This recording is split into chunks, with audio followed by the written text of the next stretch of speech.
Christian Sommade, bonjour. Bonjour. Alexandre Boisson pour Actu Résilience et aussi SOS Mer. Je vais relayer cette vidéo sur notre site. Où sommes-nous ici?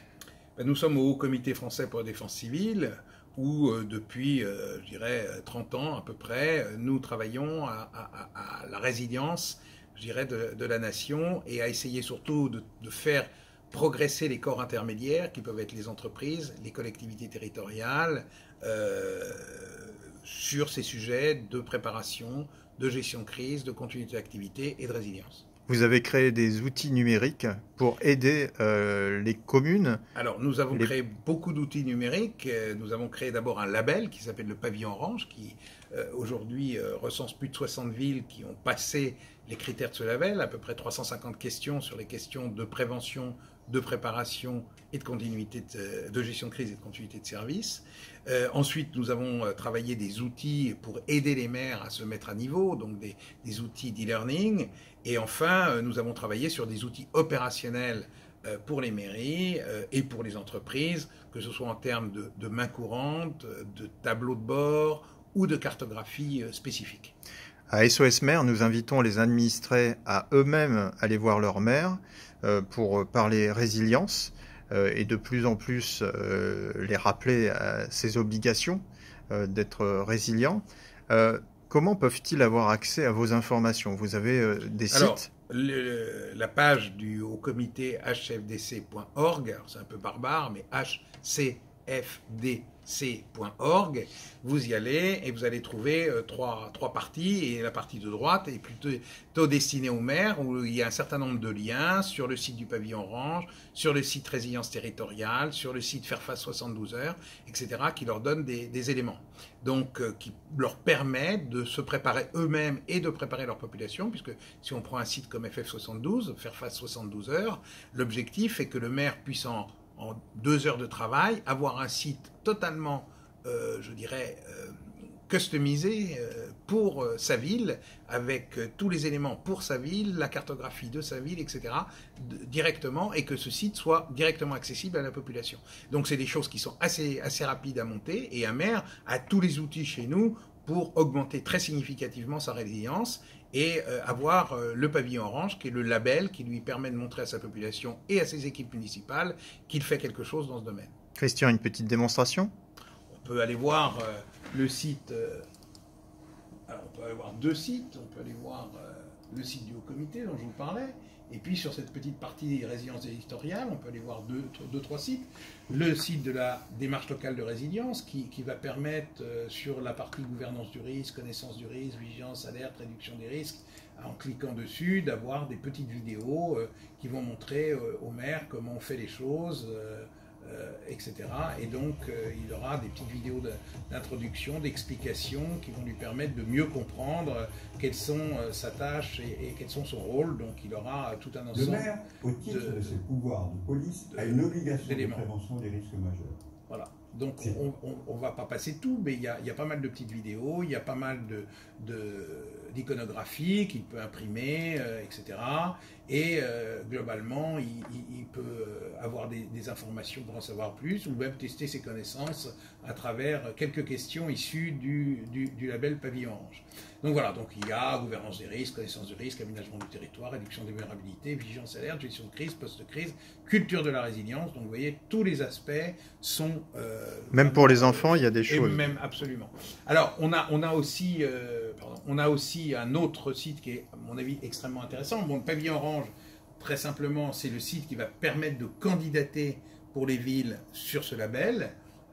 Donc, comme je vous le disais, on a déjà plus de 60 villes qui sont labellisées en France. On a 36 000 communes. Il y a combien de villes qui sont? Une soixantaine de villes qui sont labellisées en France. Voilà. Et donc, beaucoup dans le sud parce qu'il y a pas mal de risques. On retrouve ça dans les zones à risque, c'est-à-dire le couloir rhodanien, le sud, un peu le sud-ouest, un peu le sud de la région parisienne où il y a des risques d'inondation un peu forts, d'ailleurs le nord aussi, un peu la vallée de la Seine, voilà, quelques villes qui sont un peu exemplaires, mais c'est tout à fait insuffisant par rapport aux besoins, puisque beaucoup d'autres villes devraient être protégées. Et vous délivrez des étoiles, hein? Alors on délivre des étoiles, effectivement, en fonction du niveau de préparation. réparation. Donc ça va de 1 à 4 étoiles, 4 étoiles étant la récompense ultime lorsque pendant plus de 5 ans, on a déjà eu les 3 étoiles. Donc vous voyez, c'est des gens qui s'investissent dans la durée. Et ça, c'est très, très important sur ce genre de politique. Donc on a ça, mais on a aussi, je pense que c'est intéressant de le montrer, le petit Fairfax 72. Voilà, alors ça c'est intéressant, je vais vous montrer celui de la ville de Tours, qui est intéressant parce que, en fait, Fairfax 72, c'est un site qui permet au maire d'informer sa population. Super. Donc voilà, donc il y a le mot du maire, se préparer est un acte citoyen, et ensuite il y a 3 sections, s'informer, s'adapter, se préparer.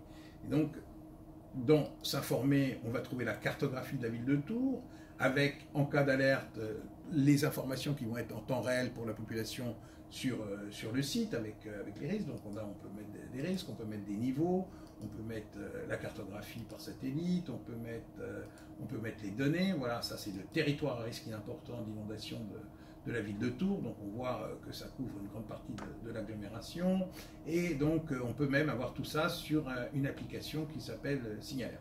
On a les réseaux sociaux du maire, de la préfecture, ou d'autres choses que choisit le maire. Ensuite, on peut avoir les documents d'information, le document d'information communal sur les risques majeurs, ou le dossier départemental sur les risques majeurs. Ensuite, de nombreux témoignages de gens qui ont vécu des catastrophes et qui expliquent comment ils se sentaient démunis quand ils n'étaient pas préparés. Tout à fait. Et ça, c'est très très intéressant, puisqu'on voit, même dans des catastrophes naturelles, finalement catastrophiques pour les personnes, mais qui à l'échelon national sont finalement pas si importantes que ça, mais qui touchent directement, qui impactent directement les gens dans leur vie, on voit tout de suite l'importance qu'il y a. Alors après, il y a s'adapter. Et bien s'adapter, c'est les informations sur les bons comportements à tenir face à tous les types de risques. Donc vous pouvez télécharger une fiche par type de risque, et ce sont les risques qui sont spécifiques à la commune. Et là, il y a des petits films aussi pour les enfants, protéger, éviter les sous-sols, qu'on aille voir. Ça, c'est toutes les informations correspondantes. Et puis enfin, il y a se préparer, c'est-à-dire toute la partie qu'est-ce qu'il faut avoir chez soi pour pouvoir être autonome 72 heures.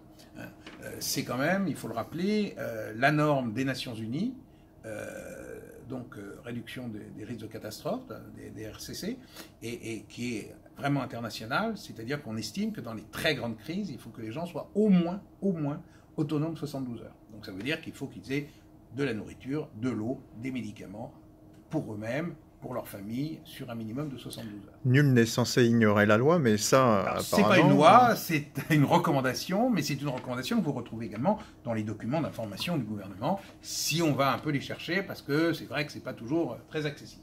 Alors, il y a tout ce qu'on a besoin pour ce kit à la maison, mais aussi en cas d'évacuation.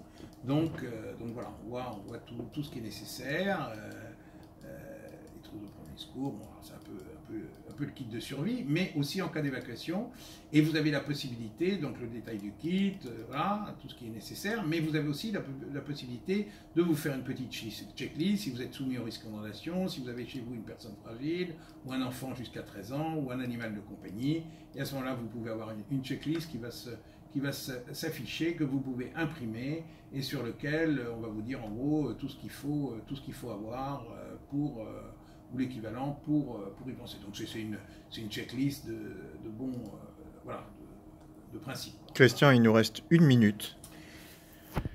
Quel message vous auriez envie de passer? Parce que je sais que maintenant vous sensibilisez aussi les entreprises. Alors on sensibilise aussi les entreprises, notamment les grandes, qui ont des responsabilités, notamment ce qu'on appelle les infrastructures critiques, c'est-à-dire les grands opérateurs qui doivent délivrer des services essentiels à la nation. Vous savez qu'il y a une réglementation en France et puis il y a une réglementation européenne maintenant qui existe, donc il y a un travail à faire.